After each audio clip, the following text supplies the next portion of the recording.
Welcome to our channel. ఈరోజు వచ్చేసి మనకి చక్కెర లెవెల్ని మనం కంట్రోల్ చేసుకోవడానికి, చక్కెర లెవెల్ని మనం అదుపులో ఉంచుకోవడానికి ఎట్లాంటి ఫుడ్ తీసుకుంటే బాగుంటుంది అని.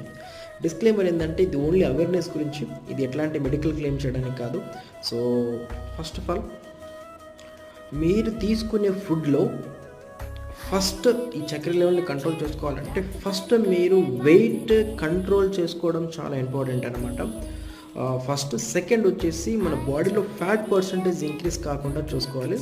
థర్డ్ వచ్చేసి మనం తీసుకునే ఫుడ్లో ఫైబర్ ఇంటేక్, పీచు పదార్థం ఫుడ్ ఎక్కువ ఇంక్రీజ్ చేసుకోవాలి. అట్లాగే వచ్చేసి స్లీపింగ్ హ్యాబిట్స్ అనేది మనం కంపల్సరీ 7 to 8 hours ఉండాలి.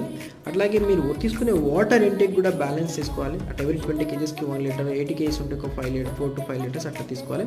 అట్లాగే ప్రోటీన్ ఇంటేక్ ఎక్కువ ఉండాలి. అట్లాగే డైలీ ఫిజికల్ ఎక్సర్సైజ్ ఉండాలి, మెడిటేషన్స్ ఉండాలి. సో ఇట్లా మీరు తీసుకునే డైట్లో బ్యాలెన్స్ చేసుకుంటే చక్కెర లెవెల్ని కంట్రోల్ చేసుకోవచ్చు.